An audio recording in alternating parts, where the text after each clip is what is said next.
There's a new effort to protect home buyers from mortgage fraud. It would force lenders to give consumers some breathing room before signing on the dotted line.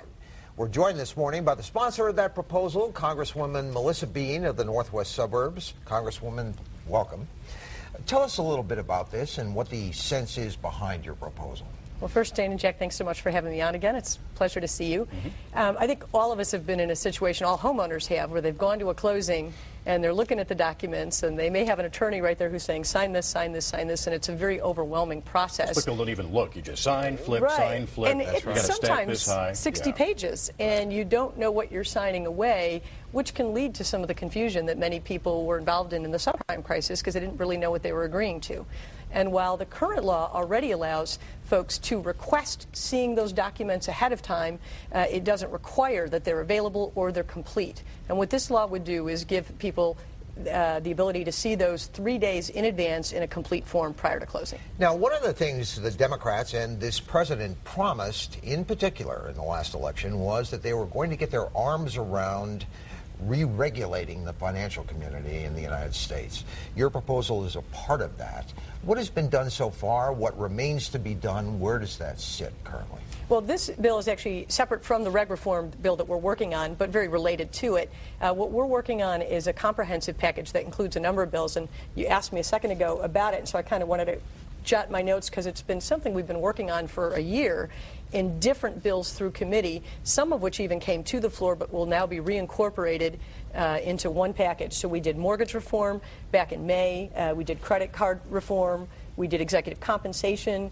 Most recently, you've heard about CFPA, which is the Consumer Financial Protection Agency, to standardize instead of sort of the alphabet soup of all the different regulatory agencies dealing with it. I guess what people want to know is it going to be different from the point at which that bill passes than we have seen over the course of the last 30 years? Absolutely. I think it brings the oversight that's required to better protect investors and consumers and give the families and businesses a little more stability and confidence to count on in our economy. Well, speaking of money, let's talk a little bit about the economy. Last time I believe you were on our Sunday morning show, the Dow was in full distress, and just this past week it actually touched 10,500 briefly. It's on the way back up.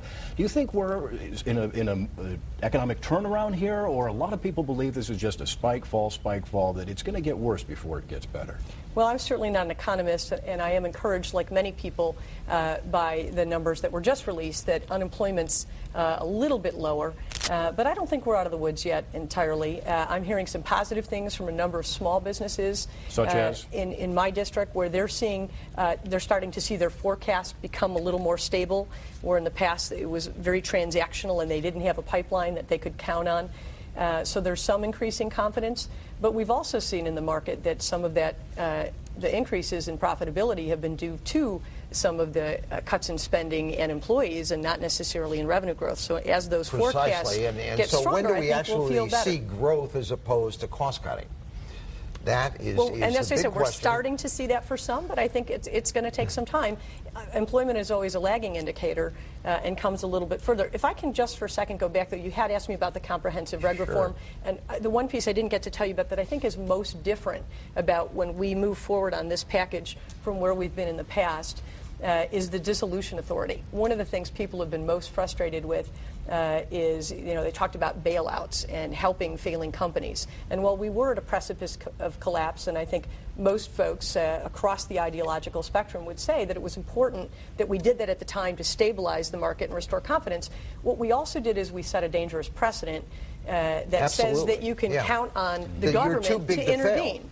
And so what this bill will do is you will fail. If you fail, you're fired. Executives lose their jobs, shareholders lose money, and you cannot count on government intervention. One of the big that's an important PR debacles coming up, I think, in the next couple of weeks will be the release of all the bonuses on Wall Street.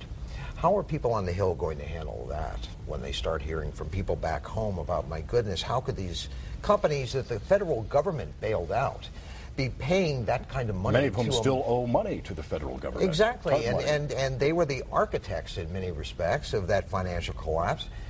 Why do they get that kind of money, and isn't there anything that can be done about it? Well, I'm not one to think that we should weigh in on, as a government, on how the private sector should compensate. On the other hand, there are firms that did receive taxpayer money and assistance through those tough times, and so it's understandable that we would want to put some parameters until such time as they've paid those monies back. And we did do some executive comp provisions in this bill that will be part of it moving forward, some of which focused more not on the amounts that people pay, but there would be transparency to the board and to shareholders of companies about how executives are compensated, and more specifically, they would have to share with the government whether or not there are perverse incentives, in other words, to take too much risk. Too much risk in order to make that the problem. big money. Yes. Congresswoman, thank you very much for joining us this morning. Thank you.